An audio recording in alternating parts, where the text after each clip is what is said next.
Hi and welcome to my channel once again, and it's another exciting video, as you might imagine.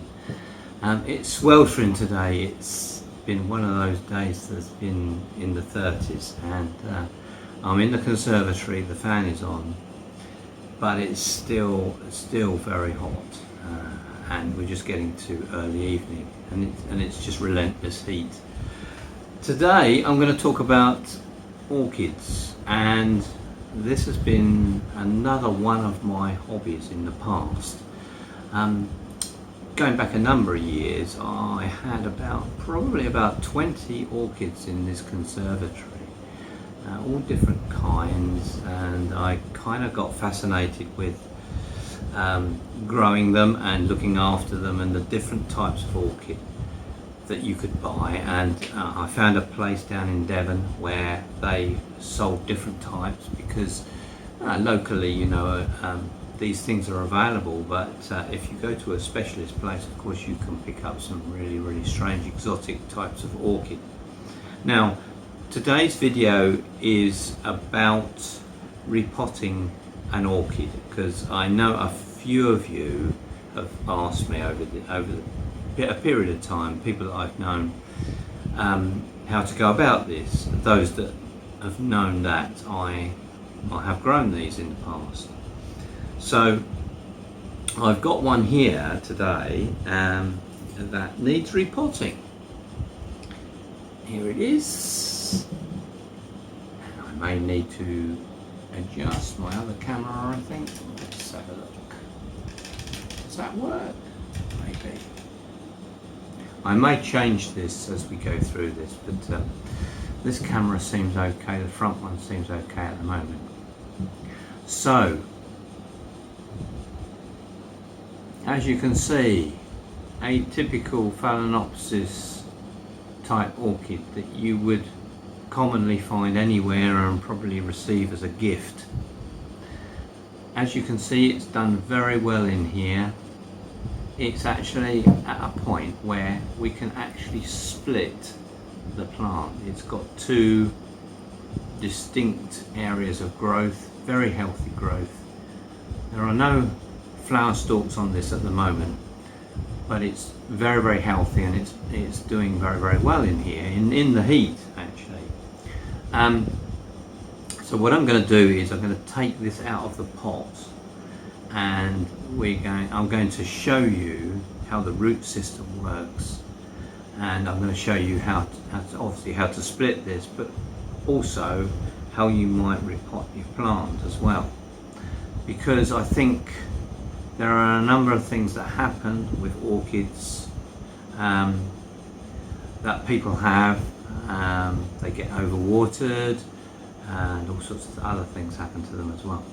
So whilst I take this apart, or out of the pot, I will discuss with you the whole aspect of orchid care in this particular case for this Phalaenopsis. There are a variety, obviously a huge variety of other types of orchid. In fact, even in the UK there are orchids. This Phalaenopsis is the type that likes the heat, and there are others, of course, that live in milder climates. Generally, the ones that you buy in the shop, you can look after in the same way as I'm going to show you today. So you can use a similar technique, and we'll go through that as I say, as I take it out of the pot. And I've got obviously something down on the table to catch all of these, and what generally is the case is that you've got to be a little bit careful. Of course, you don't want to separate the whole plant from the root system, but generally if you give it a little bit of a tug and a twist, in this particular instance you'll see that there's some roots at the bottom here. I'm going to just actually snip those off, or pull them off. I might have to take that one out there as well. There you go. That's probably holding the whole thing in. Yes, it is. So let's put this to one side, because I'm going to use this pot again. And actually I'm probably going to use some of this bark again that's come out of the pot, but I'm going to put to one side any bits of root and plant that have come away. Now if we gently pull the bark, and it just really falls out, we have here the root system itself, bare of all the bark that it's been sitting in. Now let's have a look at, now we've got this out, let's have a look at what we've got here. There's some bits of root that have rotted away over the period. So, okay, there are two types of root here. The ones that are grey or green, they're the root systems that are still working and acting for the plants. These ones that look obviously dead are the ones that can be taken off, and what we're going to do is we're going to snip some of these older roots off. But if you don't have enough of these other types of root available to you, you may want to use some of the dead roots to anchor the plant when you come to put it back into the pot. So it's okay to leave some of these dead, inactive roots to stabilise the actual plant in its pot. But we're handling the whole structure here, and it's not going to do any damage to the plant whatsoever. In fact, in its native state, this obviously would not be growing in a pot, and it won't necessarily be growing in the ground at all. It could possibly be way up in the branches of a tree and clinging on to branches or the bark of a tree by its root system. And if we understand what its habitat is like, then we begin to understand that this doesn't really require the type of care that we would give a plant in the UK for an ordinary plant. This is quite tolerant of dryness because in its habitat it will have many days of not having any moisture, especially if it's growing up high in a tree.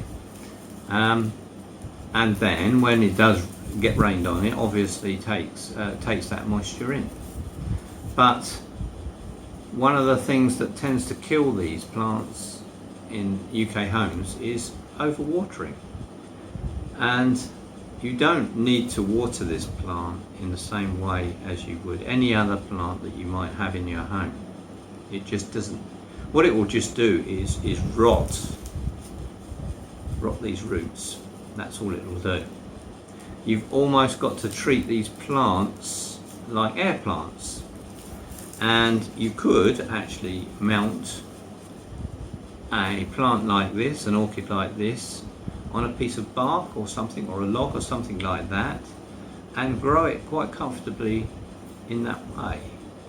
You would have to then spray the roots with a spray of water quite often, but you could display your plant like that, quite bare if you like, but actually supported on something quite natural. The issue there is that they don't particularly look all that attractive with all of this kind of hanging about. It's kind of mostly better if this is sitting in a pot. So there's our plant, and now we're going to divide this into 2 plants, and then we're going to tidy both of them up. Okay, so let's continue with our dissection then of this plant. So I've got some secateurs here, and I'm going to cut through the join.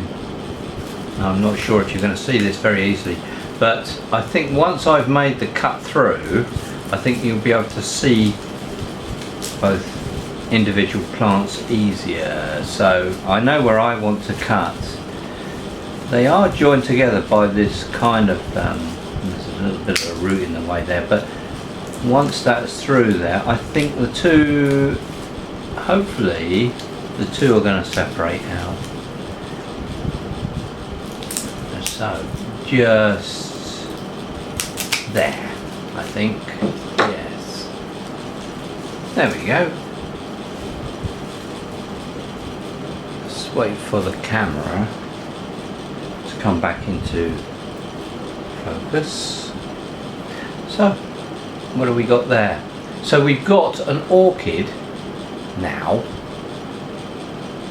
that has none of the old roots on. Actually, it's got some nice new, the ones that are going to actively help this plant. So we'll have a look at the other bit in a minute, but we're going to pot this part first, and let me just run through a few things with you. I seem to have had a camera malfunction there, so I'm just going to run through what I've just done to this part of the plant that I separated from the main bit. So I discussed, and actually this is on the other camera, but I'll go through this again. So these silvery roots, these are the ones, the live roots, that are giving the plant its nutrients now, and when these are watered, these go green. They change colour from grey to green, and that demonstrates to you that the plant's taking in some water, and it's soaking up, and if it's green already, then it's obviously got enough water. So that's a good indicator from these roots. What you probably didn't, I didn't show you, or you didn't see me do, was I cut off 2 leaves. This one and a smaller one, very, very floppy. It doesn't matter, these would have died off anyway, so they may as well come out now and not just rot in the pot and cause disease to the plant. So I've separated those off, so it's got a nice healthy leaf system here and root system, and we're going to pop that up in a minute. But now we'll come over to the other part of the orchid. So I hope you're seeing this okay. So this is the other piece, and you can see that there are many dead roots on this. So what I'm going to do now is I'm not going to take the secateur, so I'm going to take some ordinary scissors and just snip away at these older roots, because I feel with this particular plant there's enough of the root system, good root system there, to stabilise the plant in its pot. So I'll snip away all these bits. As I say, you're not doing any harm to the plant whatsoever. It's just to tidy up. It probably likes it to a certain extent. Some of these roots are a little bit more tougher than others. Okay, and I'm just going around snipping these. I'm kind of inspecting other parts of the plant and root system just to make sure that I understand what I'm leaving and what I'm cutting away. So that can come off. This huge bit here that's hanging down, I think I'm going to leave that. That's kind of still seems to be connected to the plant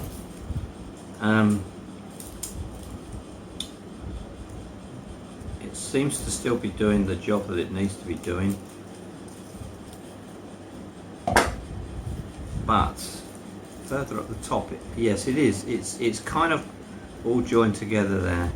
All this is joined together, and I think I would like to kind of keep it all together. Perhaps bunch it up in the pot like that, so that it's kind of compressed in there a little bit, but it's kind of able to still use that root system. Another bit there that can come out, but on this plant I can see new growth coming out already. The leaves on this are very healthy. No sign yet of a flower stalk, but that's okay. These things don't always flower all the time by any means. Sometimes you can get a succession of flowers that may last months and months and months. They really do. And other times you have to wait a year perhaps, or a year goes by and you've had nothing. But just stick with it. They do come back and they will flower when they need to. So that's our second plant. I think I've got I'm going to sort out the pots now and decide which pot we're going to use for which plant. I think this one will have a slightly smaller pot. So let me get the pots ready and I'll show you how we pot these back up. Hi, and so I'm back now with some pots, and I've decided that this pot here is, well, obviously had another flower in it at some point, but I've kind of measured it up, and I'm going to squash the roots in here and wind them round, but I think it's kind of perfect for it. Obviously it doesn't need to be kind of as tall as the root structure. It just needs to be in there in some way, and we can wind some of these roots around the pot. It's just a matter of getting most of the roots in there. I think most of them will go in there like thus, and part of it may be sticking out, but I think it will be fine sitting up like that with some of the roots, maybe even one or two of the roots just dangling over the sides, because they are aerial roots after all, and you know, as long as you make sure when you water the plant that the roots outside of the pot get something misted by a spray or something like that, then that's fine. So right, so we're going to start with putting some of the bark back in to the pot in the bottom. Actually, I've got a tub here with some other barking. I'm going to put some of that because it's a bit more rough. So start with putting a bit of the bark, or layering it at the bottom like that, and we'll now do this. Right, so I'm going to sit the plant as best as I can into the pot.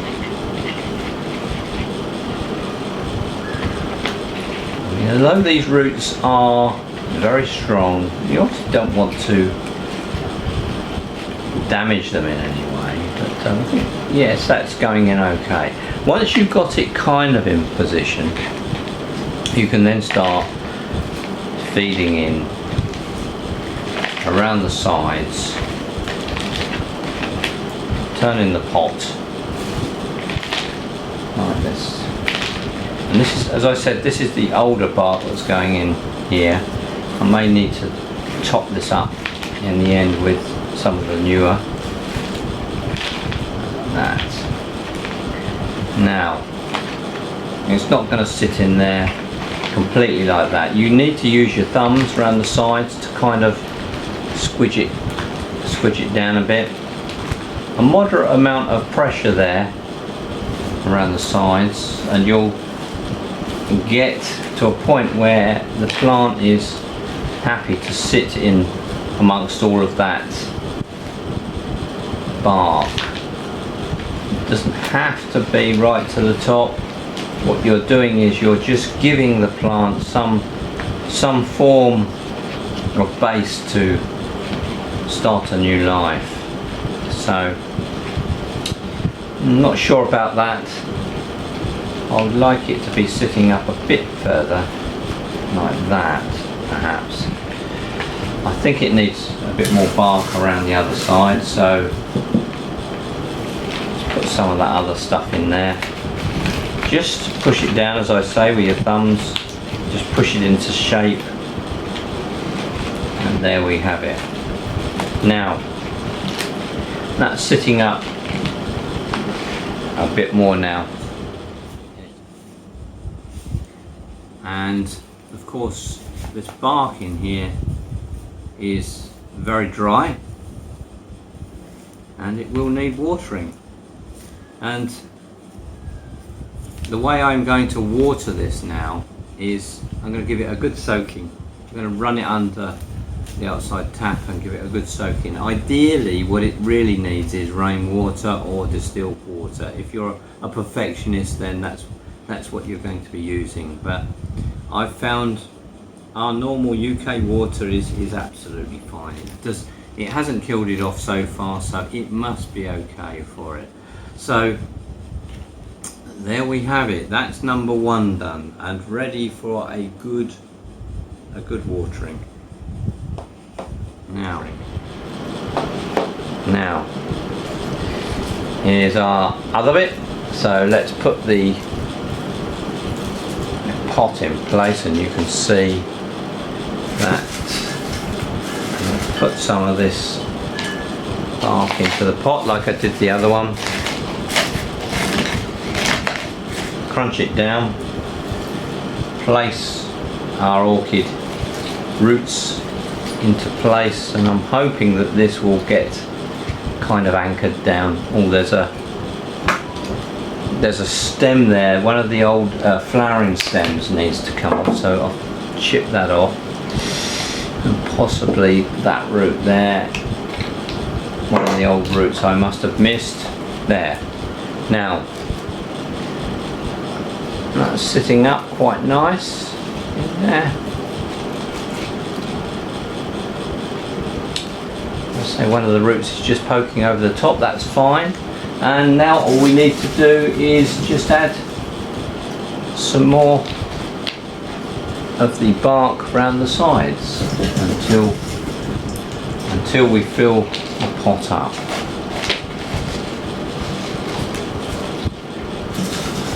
It's the bark that's giving the plant its stability, but also what the bark does is it soaks up the water and kind of evenly waters the plant over a period of time. So when I said I'm going to run this under the tap in a minute, outside tap, it's to actually ensure that the bark has actually soaked up the moisture more than just saturating the plant itself. You certainly don't need to be watering these plants every day, not even in this heat that we're getting at the moment. They're absolutely fine to dry out. And certainly when we get to winter, when we get to the winter time and the winter months, you don't have to water these plants at all. They just don't need it. Just leave them alone and they'll be absolutely fine. Okay, so I'm going to push this down a bit with my thumbs, make sure that the orchid is secure. There we are. There he is. I mean, he's going to sit,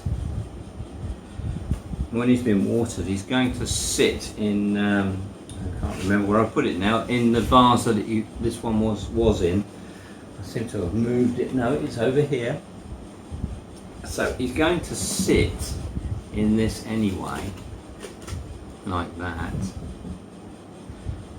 Maybe a little poking up a little bit further. Or I might I might put him into another pot, actually, just for the short term.